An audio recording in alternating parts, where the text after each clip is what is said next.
Hello বন্ধুরা, আজকে আমি আলুর ভুজিয়ার রেসিপি নিয়ে এসেছি তোমাদের সামনে। আমি 4টে মিডিয়াম সাইজে 4-5টা আলু নিয়েছি। তো এইভাবে আমি ছুলে নিচ্ছি। আলুগুলো এইভাবে সব ছুলে নিয়ে তারপরে আলুগুলোকে আমি একটু ধুয়ে নেব। ধুয়ে আবার আমি মেশিনের সাহায্যে এইভাবে কুচিয়ে নেব। ঘষে ঘষে এইভাবে একবারে লম্বা লম্বা টানা টানা একবার দেব। এভাবে আমি ঘষে ঘষে সব কেটে নিচ্ছি। সব কাটা হয়ে গেলে পরে আবার আমি ঝুড়িতে করে এভাবে ধুয়ে জল ঝরিয়ে রেখেছি।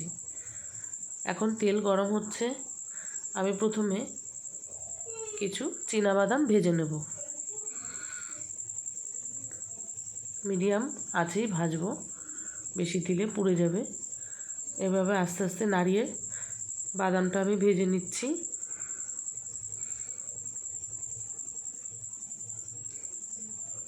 বাদামটাকে তুলে দেখছি, যদি ফেটে যাচ্ছে তো দেখব হয়ে গেছে।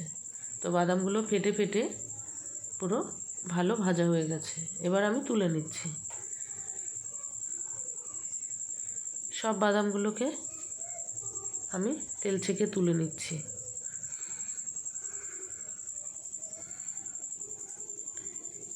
এই আলুর ভুজিয়া অনুষ্ঠান বাড়ির আলুর ভুজিয়ার মতন টেস্ট লাগবে, ডালের সঙ্গে ভালো লাগবে গরম ভাতে।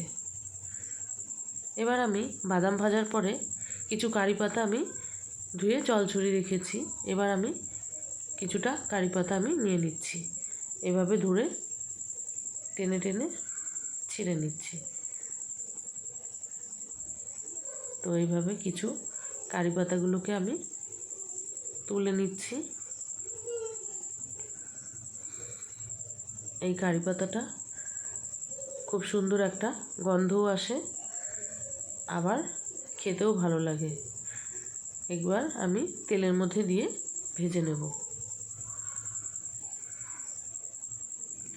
এগুলো সব আমি আলাদা আলাদা করে ভেজে তুলে নেব। এটাও আমি মিডিয়াম আঁচেই ভাজবো। তো পাতাটা ভাজা হয়ে গেছে। এবার আমি তেল ছেঁকে ছেঁকে আস্তে আস্তে তুলে নিচ্ছি। সব পাতাগুলো আমার ভাজা হয়ে গেছে।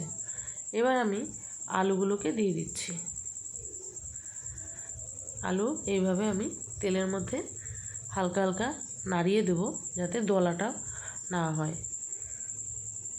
কিছুক্ষণ এইভাবে আমি আস্তে আস্তে ছাড়িয়ে ছাড়িয়ে নাড়িয়ে নিচ্ছি। তো এইভাবে দেখুন আমার আলু ভাজাটা হয়ে গেছে। খুব সুন্দর একটা কালার এসছে। এইভাবে আমি আলু ভাজাটা তুলে নিচ্ছি। সব ছেঁকে ছেঁকে আমি একটা টিস্যুর মধ্যে আলু ভাজাটা রেখে দেব।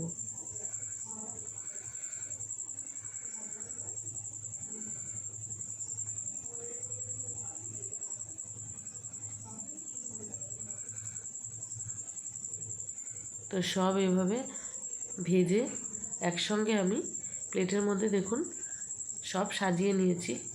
অবশ্যই এরকম করে খেয়ে দেখবেন।